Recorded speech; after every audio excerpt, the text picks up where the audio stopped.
সোয়ালাখের কাছে প্রায় নবী রাসূল আমার আপনার নবীর আগ পর্যন্ত এসেছে। প্রত্যেক নবী রাসূল আম্বিয়া একরাম আলাইহিস সালাতু ওয়াস সালাম সবাই শিক্ষক হয়ে এসেছে। কেন শিক্ষক হয়ে এসেছে? কারণ এই পৃথিবীতে শিক্ষার একটা প্রয়োজন আছে। শিক্ষা ছাড়া কিছুই হতে পারে না, শিক্ষা ছাড়া কিছুই হতে পারে না।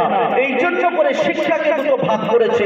একটা হলো পৃথিবীর শিক্ষা, যেটাকে বলা হয় জাগতিক শিক্ষা, আর একটা শিক্ষা হলো আল্লাহর শিক্ষা, সেটা হলো ইলমে দ্বীনি শিক্ষা।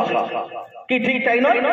একটা জাগতিক শিক্ষা, পৃথিবীর শিক্ষা, স্কুল, কলেজ, ইউনিভার্সিটি, হাওয়ায়ে খামেসা, এই পাঁচটা ইন্ধন দ্বারা যেগুলো উপভোগ করা যায়, পাঁচটা ইন্ধন দ্বারা যেগুলো তোমার অর্জন করা যায়, এগুলো হলো এই জাগতিক শিক্ষা। এই শিক্ষাটা মানুষের পৃথিবীতে উপকার করে, আবার এমনও হয় এই শিক্ষা পৃথিবীতে উপকার করায় ও আনসাকসেসফুল হয়। ঠিক কিনা?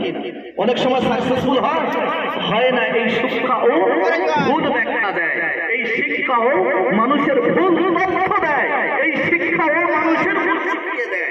কিন্তু আল্লাহ রাব্বুল আলামিন বলেন এই দ্বীনি শিক্ষা, এই দ্বীন শিক্ষা মানুষকে পৃথিবীর বুকে সহজভাবে, পৃথিবীর বুকে সরলভাবে, পৃথিবীর বুকে আরাম আয়েশের সঙ্গে, আনন্দের সঙ্গে, খুবই মানে কি বলা যায়, একদম উচ্চমানের সাথে এই পৃথিবীতে বেঁচে তার আখেরি সজ্জা পর্যন্ত যেতে সহযোগিতা করে আল্লাহর দ্বীনি শিক্ষা। জোরে বলুন সুবহানাল্লাহ। শুধু এখানে সমাপ্ত না, এখানে সমাপ্ত নয়।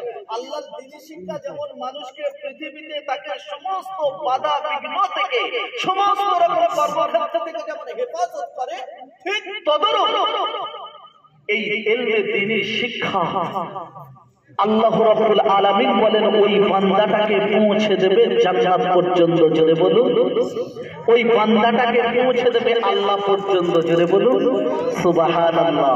তাহলে ইলমে দ্বীনি শিক্ষা আমার আপনার জন্য প্রয়োজন আছে, প্রয়োজন আছে, খুব প্রয়োজন।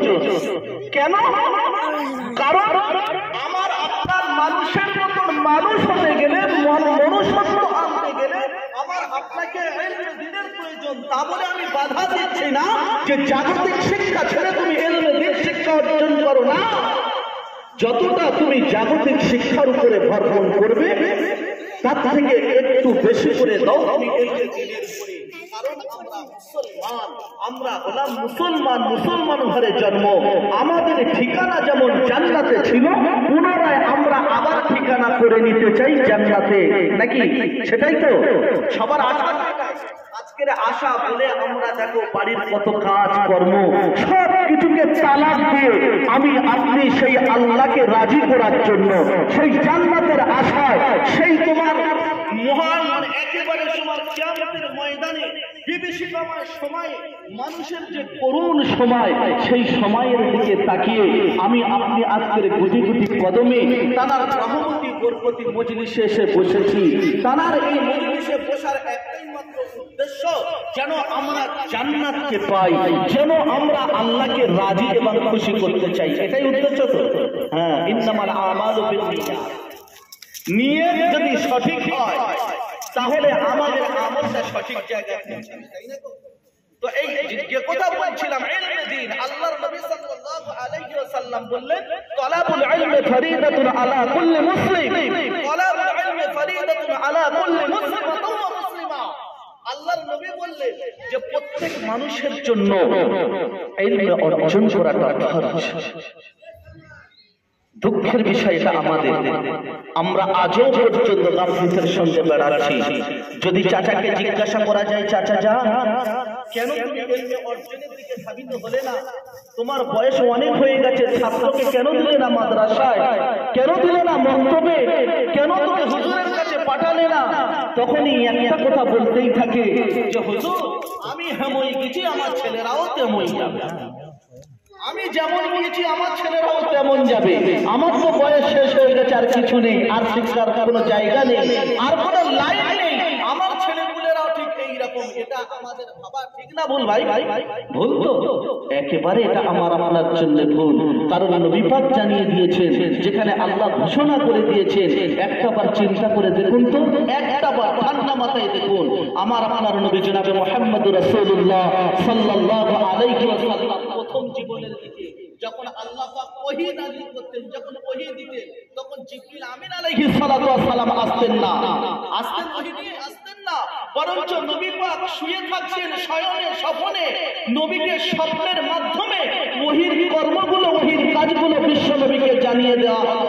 কিন্তু কিছুদিন যাওয়ার পরে আল্লাহ রাব্বুল আলামিন নবী মুহাম্মদকে বলে, ও নবী মুহাম্মদ, তুমি একটা নিরিবিলি জায়গা খোঁজো, একটা নিরিবিলি স্থান খোঁজো, এমন একটা জায়গা খোঁজো সেখানে গিয়ে তুমি কিছুক্ষণ আর কিছুদিনের জন্য আমার জন্য ধ্যানে বসো, আমার ইবাদতে মগ্ন হও, আমি তোমার উপরে কিছু খাস জিনিস দিতে চাই। জেনে বলুন না, নবীর উপরে কিছু খাস জিনিস দিতে চাই।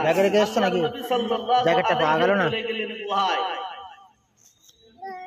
সেখানে গিয়ে নবী পাক ধ্যানে বসে গেলেন। হঠাৎ করে জিবরিল আমিন আলাইহিস সালাতু ওয়াস সালাম নবী পাকের কাছে আগমন। আল্লাহর নবী সাল্লাল্লাহু আলাইহি ওয়াসাল্লাম মানে পাও কোন অত কাটলো কি করে? জিবরিল আমিন আলাইহিস সালাতু ওয়াস সালাম বললেন, নবী ইকরা, তুমি পড়ো। কি বললেন? ইকরা, তুমি পড়ো। একটা বার ঠান্ডা মাথায় ভেবে দেখুন, ঠান্ডা মাথায় আল্লাহ পাক সর্বপ্রথম ওহী নিয়ে হীরা গুহায় বিশ্ব নবীর কাছে যে প্রথম শব্দটা এনে নবী পাককে বলেছিলেন, এই কোরআনের মধ্য থেকে সেই আয়াতটা সর্বপ্রথম যে ভাষাটা ছিল, যে শব্দটা ছিল, যে ওয়ার্ডটা ছিল, সেই ওয়ার্ডটা অন্য কিছু নাই, সেই শব্দটা অন্য কিছু নাই, সেই শব্দটা হলো ইকরা। জোরে বলুন সুবহানাল্লাহ, জোরে বলুন সুবহানাল্লাহ, নারে তাকবীর। শব্দটা কি ছিল? ইকরা, যার বাংলা মানে কি? পড়ো। হে নবী তুমি পড়ো। আল্লাহ এটাই বোঝাতে চেয়েছে, বান্দারে পৃথিবীর বুকে শুধু জামার বোতাম খুলে দিয়ে আর ষাঁড়ের মতন ঘুরে বেড়ালে হবে না বন্ধু। আমি আমার নবীকে, পয়গম্বরকে তথা আদম আলাইহিস সালাতু ওয়াস সালামকে আমি এই শিক্ষার ব্যাপারটা নিয়ে জোর দিয়েছি। শুধু তাই নয়, তোমাদের কাছে যে কোরআন নামক গ্রন্থটা আমি পাঠিয়েছি, এই কোরআনের ভিতরে তোমার সম্পূর্ণ জীবন ব্যবস্থা রয়েছে। এই কোরআনের ভিতরে সম্পূর্ণ তোমার জীবন ব্যবস্থা আমি বুঝিয়ে দিয়েছি। ও সোনার চাঁদ বন্ধু আমার, একবার বিশ্ব নবীর দিকে তাকাও আর আমার দিকে তাকাও। আমি শব্দটা দিয়েছি ইকরা বিসমি রাব্বিকাল্লাযী খালাক। হে মুহাম্মদ, তুমি পড়ো, তোমার প্রভুর নামেই তুমি পড়ো। অর্থাৎ তুমি পড়ো, আমার আপনাকে পড়তে হবে, জানতে হবে, শিখতে হবে, বুঝতে হবে, তার প্রতি আমার আপনাকে আমল করতে হবে। করবো ইনশাআল্লাহ? হ্যাঁ, আমরা তো এখানে আছি যারা ইনশাআল্লাহ, আর যারা এখনো পর্যন্ত ঘরে বসে আছি ওরা মনে করছে এই ইকরাটা আমাদের নয়, এই ইকরাটা হলো জলসার ময়দানে যারা আছে ওরা যখন দিয়েছে ঘোড়াটা ওপেন পড়ুক, আমরা বাইরে আছে খুব ভালো আছি। সোনার চাঁদ বন্ধু আমার, বাইরে তুমি কতটা ভালো আছো আল্লাহ রাব্বুল আলামিন যখন দড়িটা তখন বুঝতে যাবে। আল্লাহ রাব্বুল আলামিন পবিত্র কোরআন পাকের মধ্যে ঘোষণা করে বলেন, ওয়া মাইয়াবতাগি গায়রাল ইসলামি দীনা ফালাই ইকবাল মিনহু। ও সোনার চাঁদ যুবকেরা, ও নওজওয়ানেরা, শুনে রেখে দাও, জেনে রেখে দাও, আল্লাহ রাব্বুল আলামিন ঘোষণা করে জানিয়ে দিলেন, বন্ধু ও আমার বন্ধু, আমার বান্দা বান্দীরা, তোমরা শুনে রাখো, জেনে রাখো, পৃথিবীর বুকে তোমরা নিজের ক্ষমতা দিয়ে, বল দিয়ে, টাকা পয়সা দিয়ে তোমরা যতটা বাহাদুরি দেখাও না কেন, পৃথিবীর বুকে তোমরা যতটা বাহাদুরির সঙ্গে চলো না কেন, পৃথিবীর বুকে শরীয়তকে তুচ্ছ করে দিয়ে, ইসলামকে ধুলোর সঙ্গে মিটিয়ে দিয়ে, এই পৃথিবীর বুকে তোমরা যত বিচারণ করো না কেন, ওয়া মাইয়াবতাগি গায়রাল ইসলামি দীনা ফালাই ইকবাল মিনহু। ও বান্দা, স্মরণ রেখে দাও, ও বান্দা বান্দে হুঁশিয়ার হয়ে যাও, আমার ইসলামের কাঠামো, আমার শরীয়তের কাঠামোর মধ্য দিয়ে যদি তোমার জীবনটা অতিবাহিত হতে পেরেছে, তোমার জীবনটা যদি পূর্ণাঙ্গ অতিবাহিত হতে পেরেছে, আমি আল্লাহ তোমাদের জানিয়ে দিলাম, তোমাদেরকে হিসাবের কাঠগড়ায় ছাড় পেয়ে যাবে। আর যদি তোমাদের জীবন যাপনটা অশালীনভাবে চলে, শরীয়তের মাপকাঠি থেকে যদি বাইরে চলে, আমি আল্লাহ তোমাদের জানিয়ে দিলাম, তোমাদের জন্য কিয়ামতের ময়দানে, হাসরের মহামাহশরের দিনে তোমাদেরকে এমন ভাবে পাকড়াও করা হবে, এমন ভাবে ধরা হবে, ও বান্দা, সেদিন তোমরা নাজাত পাবে না, সেদিন তোমরা নিষ্কৃতি পাবে না। পৃথিবী যা করছো করো, বাপ তুমি সংসার করো, আমার এটা আপত্তি নেই, সংসারের জন্য আমি বলেছি, কিন্তু ওই সংসারের মধ্যে আমার রসুলকে ভাগি